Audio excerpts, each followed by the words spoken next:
Welcome back to the channel. اس video میں آگے جو میں کہنے والا ہوں وہ میرے اپنے خیالات یا تجزیے نہیں ہے، بلکہ رابرٹ گریڈ کی کتاب The 48 Laws of Power کی تیسرے لا Conceal Your Intentions یعنی اپنے ارادوں کو خفیہ رکھیں میں قلم بند اس کے خیالات، تجربات اور تجزیے کا نچوڑ ہے۔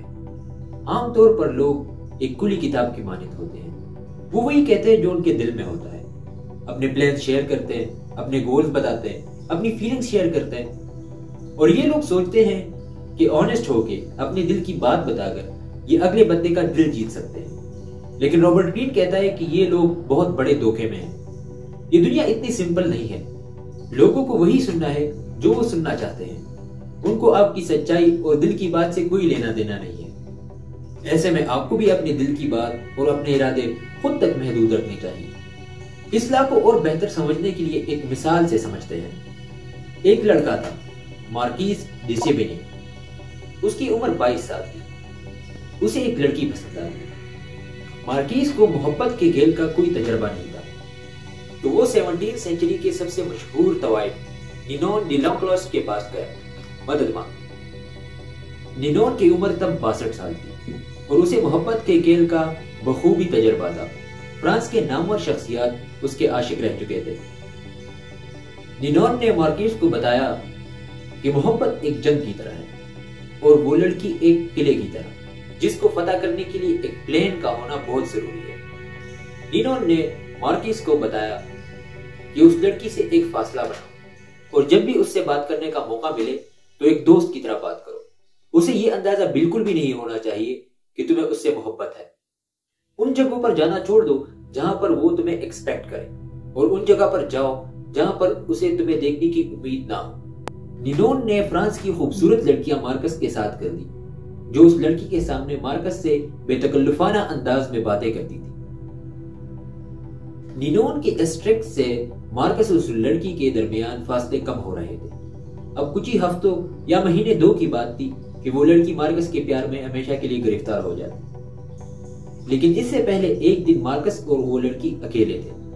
مارکس نے اس لڑکی کا ہاتھ پکڑا اور جذبات میں بہہ کر اپنے دل کا راز بتا دیا۔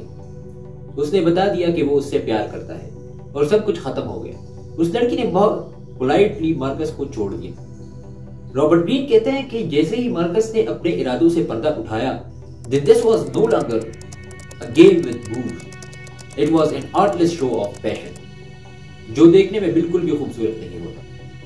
محبت کے کھیل میں اس لا کی امپورٹنس تو ہم نے دیکھ لی، اب ایک اور مثال سے اس لا کی امپورٹنس باقی زندگی میں سمجھتے ہیں۔ آٹو وان بسمارک 1850 میں پرشین پارلیمنٹ کے ایک منسٹر تھے۔ یہ وہ زمانہ تھا جس میں بہت سے اسٹیٹس کو ایک ہونا تھا، جیسے پرشیا اور جرمنی، اور اسی ٹائم پرشیا اور آسٹریا کے درمیان جنگ کے حالات تھے۔ آلدو کہ پرشیا کی آرمی آسٹریا کے مقابلے میں بہت کمزور تھی، لیکن اس وقت کے بادشاہ ولیم فریڈرک فورتھ اور اس کے کچھ وزیروں کے علاوہ پورا کیبنٹ، پورا پارلیمنٹ جنگ کے حق میں تھا۔ بسمارک پوری زندگی پرشیا کی طاقت کا ماننے والا تھا اور اس نے ہمیشہ سے یہ خواب دیکھا تھا کہ پرشیا اور جرمنی ایک ہوں گے اور آسٹریا سے جنگ لڑیں گے اور ان کو شکست دے کر ان سے اس بات کا بدلہ لیں گے کہ انہوں نے جرمنی کو اتنے سالوں تک ڈیوائیڈڈ رکھا۔ جب حالات جنگ کی طرف جا رہے تھے تو بسمارک نے پارلیمنٹ میں ایک تقریر کی اور اس تقریر میں اس نے جنگ کے خلاف بات کی اور بادشاہ کی جنگ نہ کرنے کے فیصلے کا ساتھ دیا، جس سے بادشاہ نے خوش ہو کر بسمارک کو کیبنٹ منسٹر بنا دیا اور کچھ ہی سالوں میں اسے پرائم منسٹر بنا دیا۔ پرائم منسٹر بننے کے بعد اس نے پیس لونگ کنگ کو جنگ کرنے پر آمادہ کیا۔